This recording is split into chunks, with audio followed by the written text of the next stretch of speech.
마태복음 6장 5절에서 15절에 있는 말씀인데요. 기도에 대한 가르침이 있는 5절에서 15절까지 같이 읽도록 하겠습니다. 5절에서 15절까지. 또 너희는 기도할 때에 외식하는 자와 같이 하지 말라. 그들은 사람에게 보이려고 회당과 큰 거리 어귀에 서서 기도하기를 좋아하느니라. 내가 진실로 너희에게 이르노니 그들은 자기 상을 이미 받았느니라.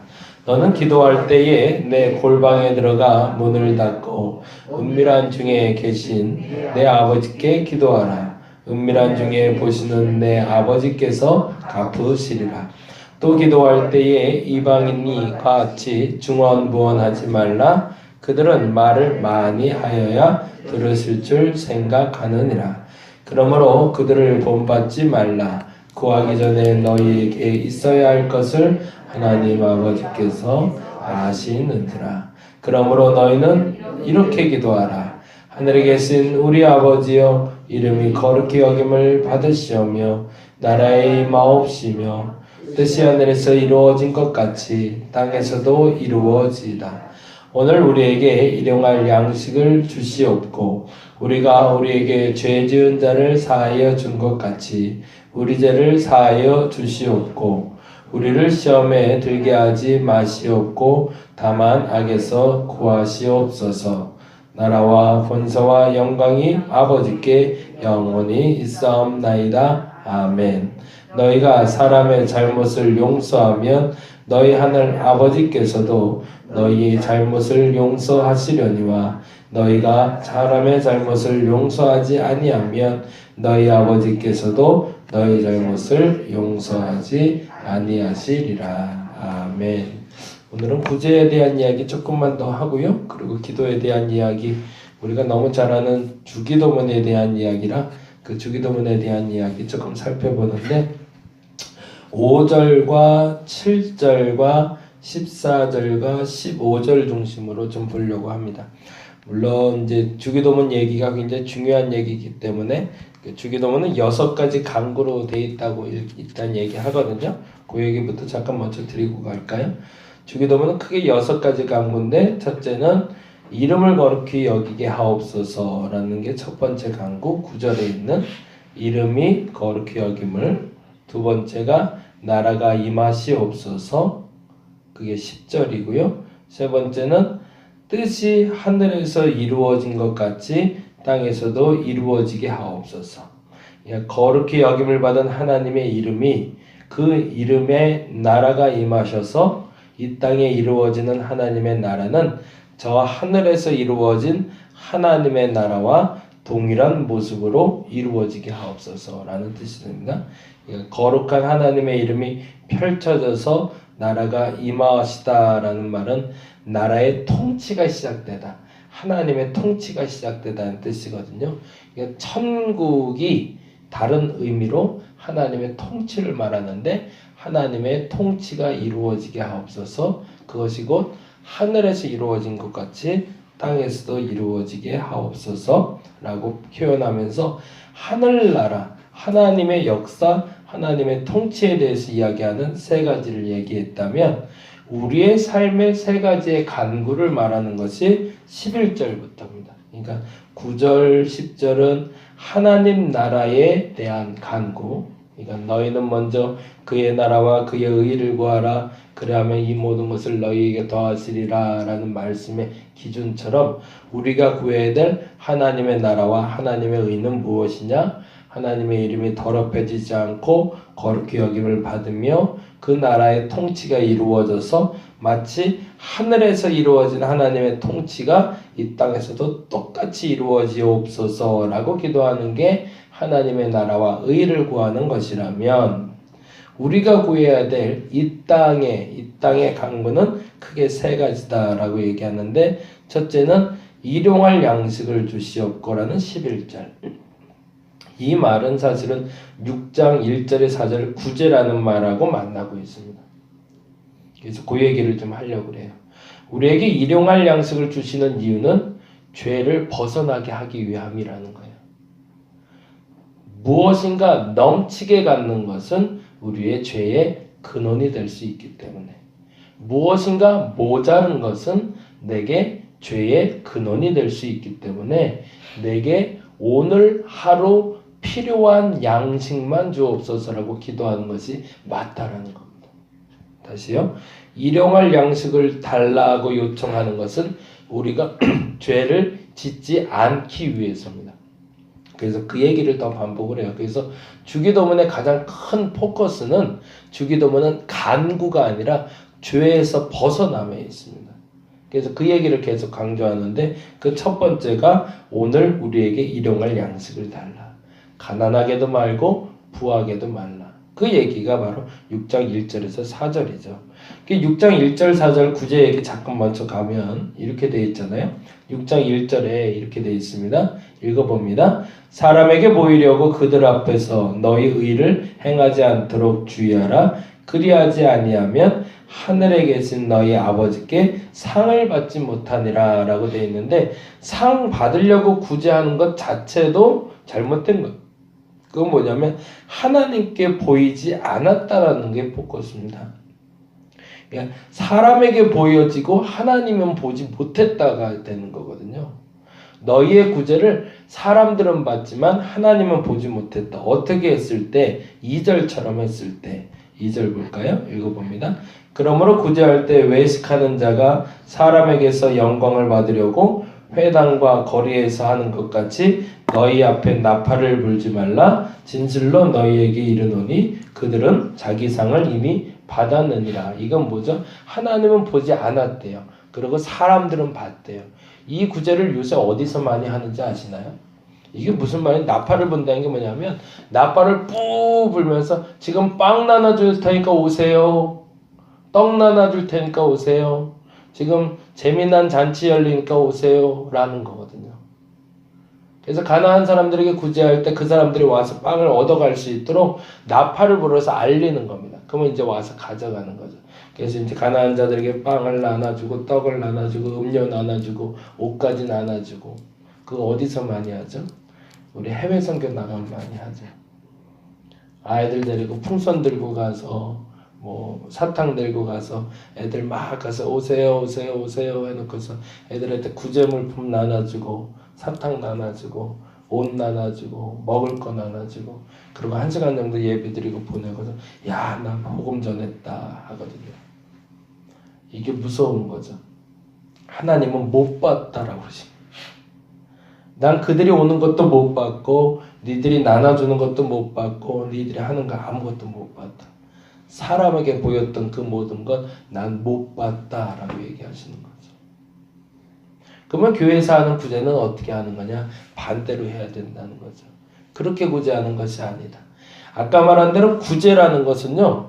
내가 부하기 때문에 가난한 사람에게 주어야 된다는 게 아니라 구제의 본래 의미는 가난한 자에게 나누어 주다라는 뜻을 갖고 있지만 구제의 본래의 뜻은 내가 부에서 나눠주는 것이 아니라 너와 너가 균등하다라는 법칙의 실행이 바로 구제이기 때문에 그렇습니다. 너에게 더 많이 준 이유는 없는 자에게 나눠주라고 준 거다. 네가 없는 이유는 당당하게 가진 자에게 요청하라는 얘기다. 그게 바로 구제의 원래 기본 목적입니다. 이 법칙은 어디서부터 시작이 됐을까요? 만나의 법칙이죠. 아침 일찍 나가서 하루의 양식을 거둡니다. 더 많이 갖지도 못하게 하시고 덜 갖지도 못하게 하세요. 그게 지금 예수께서 말하는 일용할 양식이죠. 그날 네가 수고하고 애쓴 만큼 걷어올 건데 걷어오는 것이 남은 거는 없는 자에게 나눠줄 수 있는 것. 그것이 진짜 구제고 그것이 균등의 법칙. 하나님이 말하는 경제 원칙이라는 겁니다. 그러니까 어떠한 사람이 어마어마한 부자가 되는 것은 하나님이 기뻐하는 법칙은 아닌 거죠. 어느 사람들은 어마어마하게 가난해지는 것도 아닌 거죠. 그래서 제 개인적인 생각인데 한국교회가 건강해지는 가장 첫 번째 방법은 큰 교회든 작은 교회든 11조를 균등하게 나누는 거라고 생각해요. 11조가 한 교회에 몰리지 말아야 되고요. 작은 교회도 몰리지 말아야 되고 그게 균등하게 분배되면 한국 교회는 경제적인 어려움은 없을 겁니다. 근데 한 교회에 너무 몰리고 큰 교회에 너무 몰리니까 문제가 되거든요. 이 11조 부분만 개혁만 해도 굉장히 건강해질 겁니다. 그 얘기를 잠언 11장엔 이렇게 얘기하고 있거든요. 잠언 11장 한번 볼까요? 잠언 11장 24절인데요.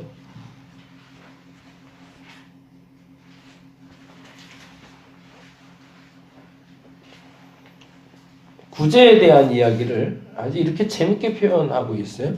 24절, 25절, 잠언 11장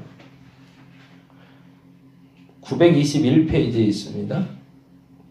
24절, 25절 같이 읽어볼까요? 흩어 구제하여도 더욱 부하게 되는 일이 있나니 과도히 아껴도 가난하게 될 뿐이니라. 참 재미난 표현이죠. 흩어서 구제해도 점점 부해지는 사람이 있고요. 열심히 아꼈는데 점점 가난해지는 사람이 있대요. 그리고 25절에 이렇게 얘기합니다.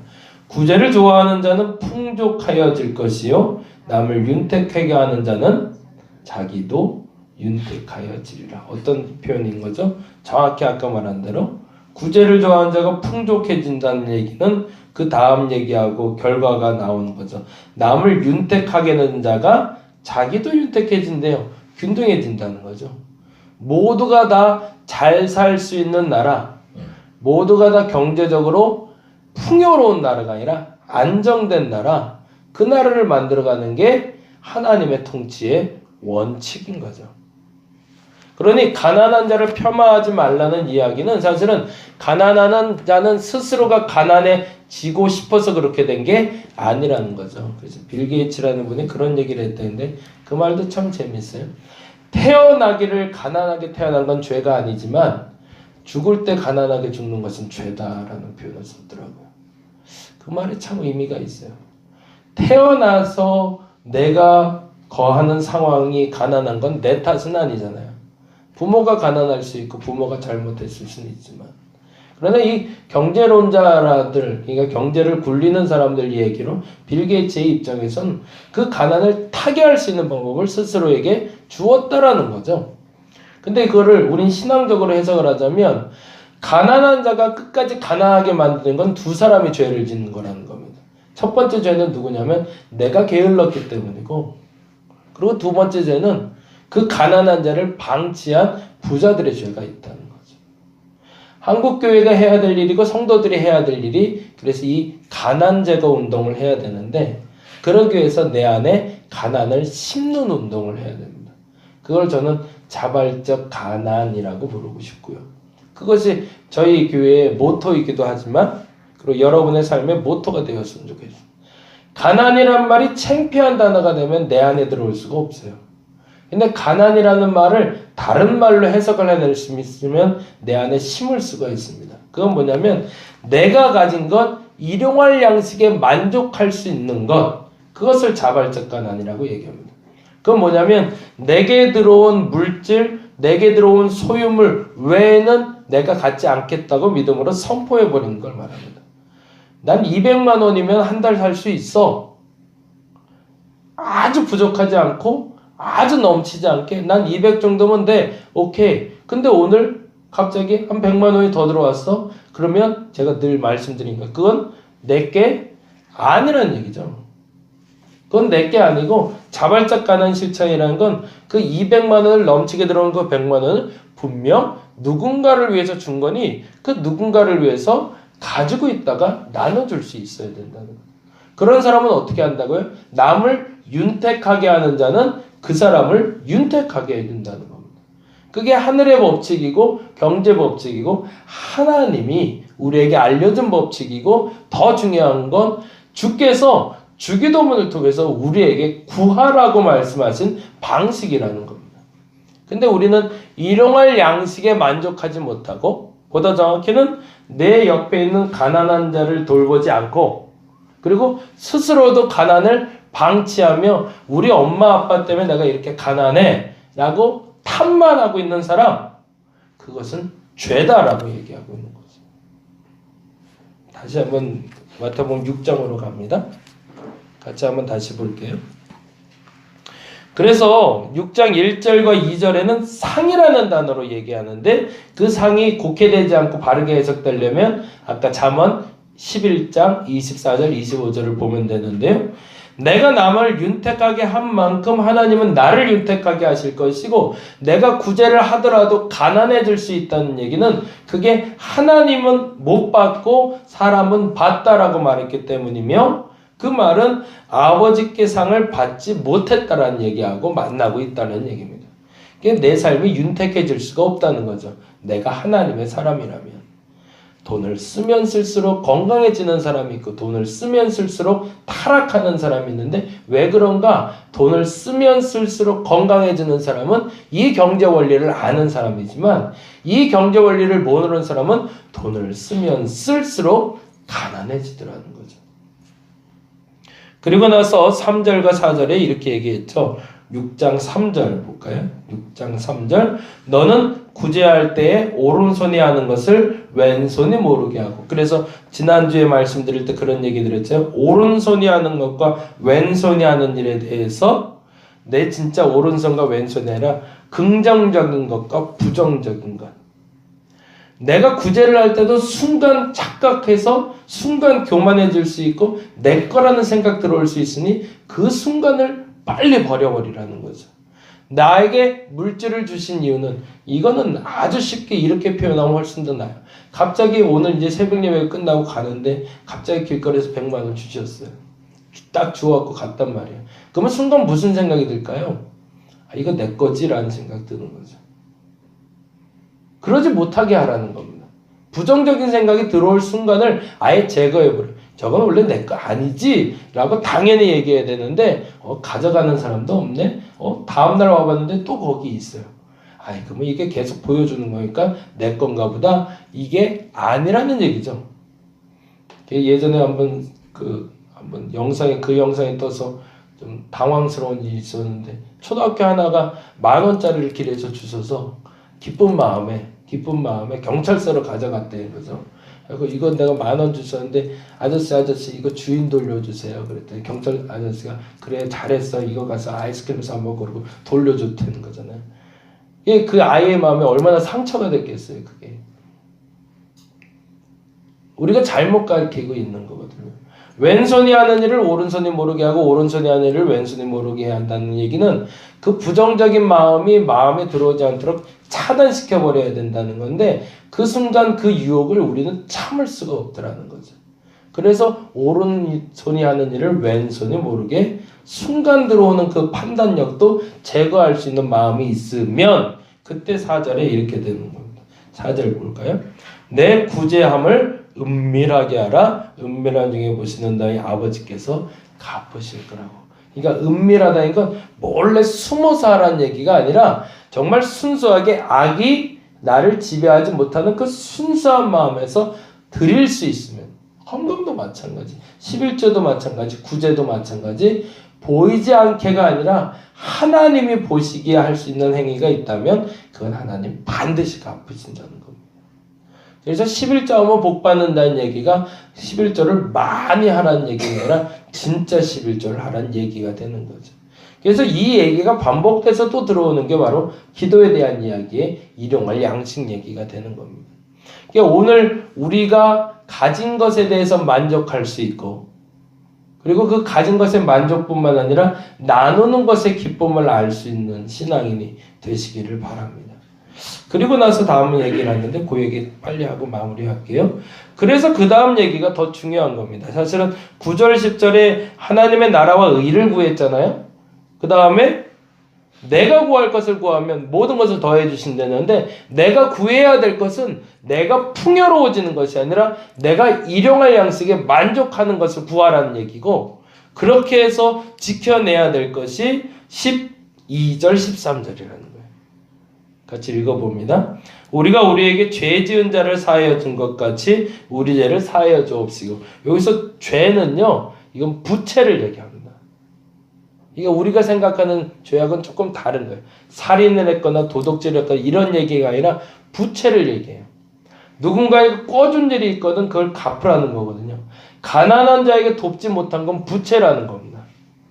가난한 자를 돕는 것이 부채를 탕감받는 길이라는 거예요. 그러니까 우리가 우리에게 부채를 준 이에게 그 부채를 탕감해 주는 것처럼 우리의 부채도 하나님께서 탕감해 주셔서 13절 같이 읽어볼까요? 우리를 시험에 들게 하지 마시옵고, 그건 무슨 말이에요? 그 부채 때문에 내가 시험에 드는 일이 없게 해달라는 얘기입니다. 다만 악에서 구하옵소서. 뭐죠? 오른손이 하는 일을 왼손이 모르게 하게 하여 주옵소서라고 얘기하고 있는 거예요. 그리고 다시 한번 마무리하자. 나라와 권세와 영광이 아버지께 있다. 그건 다시 한번 하나님의 나라의 통치가 이루어지게 해달라고 선포하는 거죠. 근데 이렇게 말하고 나서도 마태가 이 기자가 이 기록을 하면서도 답답한 거예요. 이 얘기하다 보면 또 사람들이 잊어버릴까봐 또다시 반복한 게 또 죄의 얘기를 그 다음에 14절 15절에 연결해서 하고 있는 겁니다. 그러니까 주기도문을 통해서 간구하는 방법을 알려주는 것이 아니라 주기도문을 통해서 하나님의 뜻을 이루는 방법을 말하면서 그 뜻을 실현하기 위해서 가장 중요한 건 우리의 삶 속엔 일용할 양식에 만족하는 삶, 그리고 가난한 자들을 가난하게 만들지 않고 부를 주었을 때 부를 나누는 삶, 그걸로 이루고자 하는 삶은 우리에게 죄가 들어오지 못하게 하는. 그리고 나서 14절 이렇게 얘기하죠. 너희가 사람들의 잘못을 용서하면 너희 하늘 아버지께서도 너희 잘못을 용서하시려니와 너희가 사람의 잘못을 용서하지 않으면 너희 아버지께서도 너희 잘못을 용서하지 아니하시리라 라고 이야기하며 죄에 대해서 반복하고 있습니다. 오늘 그 죄에서 벗어날 수 있기를 바랍니다. 내 주변에 가난한 자가 없었으면 좋겠습니다. 그것은 물질뿐만 아니라 마음이 빈곤한 자에게 그 풍요함을 허락할 수 있는 저와 여러분이 되시기를 간절히 바랍니다. 오늘은 그렇게 기도할 수 있는 한 날 되시기를 기도하겠습니다. 잠깐 기도하겠습니다. 하나님 감사합니다. 당신 앞에 기도할 때는 내가 무엇을 간구하는 것이 중요한 것이 아니라 죄를 짓지 않게끔 집중하는 것이 중요합니다. 그러기 위해서 내게 필요한 것이 무엇인지 알게 하여 주시고 그 부채를 탕감받게 하여 주시옵소서. 가난한 자가 없이 하라라는 말을 어떤 말인지 이해하게 하여 주옵소서. 스스로 가난을 마음에 심으라는 말이 무슨 말인지 이해하게 하여 주옵소서. 그래서 내가 윤택해지고 남도 윤택해지는 방법을 알게 하여 주시옵소서. 이 일을 위해서 우리를 부르신 줄 믿사오니 그렇게 살게 하여 주시옵소서. 감사합니다. 고마우신 예수님 이름으로 기도드렸습니다. 다 같이 기도하고 돌아가도록 하겠습니다.